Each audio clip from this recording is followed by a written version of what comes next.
Questão número 25, física. Nessa questão aqui, ela trabalha basicamente em volta da equação da velocidade escalar média, né? Nesse caso, que é o v igual a ΔS sobre ΔT. E temos aqui várias conversões de unidade de medida também, o que seria algo fundamental para resolver essa questão. A gente transforma esses 110 km por hora em metros por segundo, dividindo por 3,6. Reduzindo a fração toda, a gente chega em 275 metros por 9 segundos. Sim, isso parece estranho, mas já já vocês vão entender o porquê que eu deixei a fração desse jeito. Jogando na equação da velocidade média, né? A gente tem que velocidade igual a ΔS sobre ΔT. O nosso ΔT é 3 minutos. Convertendo diretamente para segundos, a gente multiplica por 60, dando 180 segundos.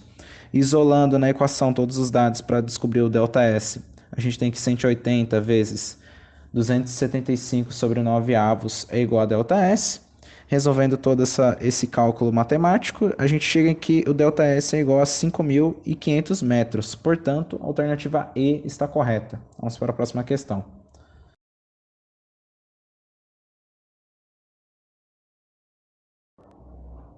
Questão número 30, física. Bom, nessa questão aqui tem uma análise conceitual sobre a lei do empuxo, né, e também relacionada à força-peso.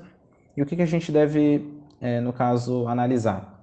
No texto tem uma parte, né, um trecho que fala que o peixe ele tem problemas na bexiga natatória e não consegue, no caso, manter a profundidade dele e também se aproximar da superfície. Ele fica tendendo para o fundo.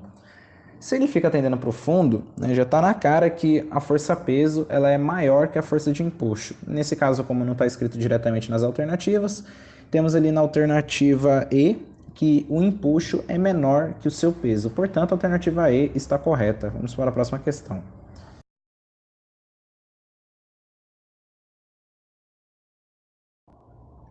Questão número 34, física. Essa questão aqui ela tem uma pegadinha, né? Porque no caso está até escrito ali uma observação para a gente se lembrar que a pressão exercida pelo ar atmosférico quando se está no nível do mar é de 1 atmosfera, então tem que tomar cuidado com isso, né? O nível do mar, no nível do mar ali a gente tem a pressão de 1 atmosfera, só que ali está informando também no texto que para cada 10 metros de profundidade sobre a água, a pressão é acrescida de 1 atm. A gente pode fazer uma proporção, né? 10 metros é igual a 1 atm e 11 mil metros de profundidade é igual a x, e a gente tem 1.100 atm. Tomem cuidado, não marquem a alternativa C de primeira, porque a gente tem ainda a pressão do nível do mar, a gente tem que considerá-la também, né? A gente quer saber de uma pressão total. A pressão total, então, vai ser essa pressão que está sob a água, no caso, que está abaixo da água, abaixo do nível do mar, que foi os 1.100 atm que a gente encontrou nesse cálculo de regra de 3. A pressão total vai ser esses 1.100 atm mais 1 atm do nível do mar, portanto, dando 1.101 atm, que é a alternativa D, que está correta. Vamos para a próxima questão.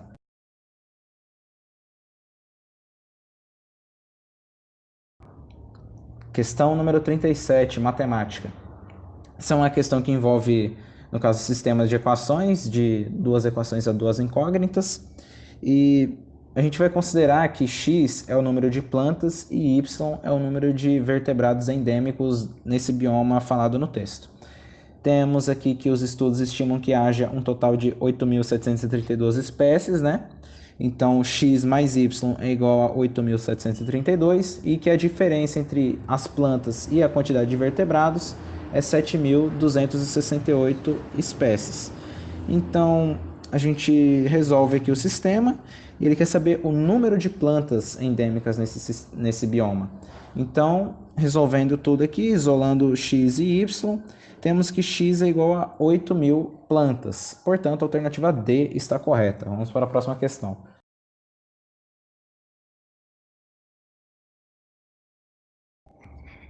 Questão número 40, matemática.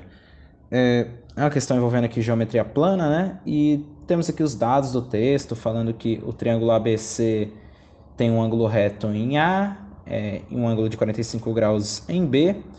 Já dá para observar logo de cara que esse triângulo, né, na verdade é um quadrado, né, cortado na diagonal, porque tem 45 graus e um ângulo reto em A. Então, o outro ângulo que é o ângulo em C, é 45 graus também. E, bom, fazendo essa análise da medida dos ângulos e da medida do lado AC, que é 70 quilômetros, e a do DF, né, que no caso relacionado à doença, né, após um mês, a doença ela atingiu, no caso, o triângulo DEF, e DF é 140 quilômetros, D tem um ângulo reto e E mede 45 graus.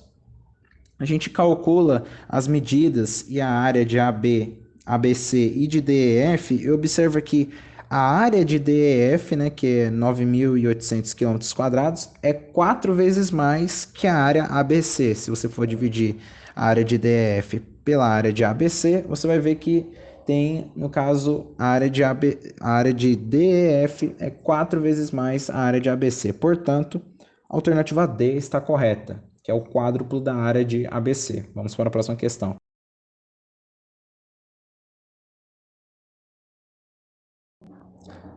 Questão número 41, física. Observando o espectro eletromagnético, ele está perguntando aqui no caso qual que é o tipo de radiação que potencialmente é capaz de combater o mosquito citado no texto, né? Bom, o mosquito ele é, no caso, combatido com radiações com o menor comprimento de onda possível. Então, a radiação que tem o menor comprimento possível seria as de raio gama, né? Tendo em vista ali que ela está na casa dos 10 elevado a menos 13, ou seja, um comprimento muito pequeno.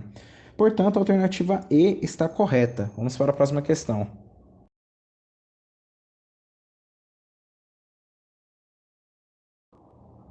Questão número 46, matemática. Bom, para resolver essa questão aqui é bem simples, a gente apenas pega os 200 quilômetros de diâmetro formados pelo asteroide, né, de 15 quilômetros de diâmetro. A gente pega esses 200 quilômetros e eleva ao cubo, dando, no caso, 8 milhões. E de cara dá a alternativa E, que é a que está correta. E é igual a K vezes 8 milhões. Muito obrigado a você que viu esse compilado de resoluções. Eu agradeço de coração a sua audiência. E em breve teremos, no caso, mais provas. Nesse caso, a prova da ETEC será no ano que vem, né? No primeiro semestre de 2020. Muito obrigado pela atenção. Valeu, falou e fui.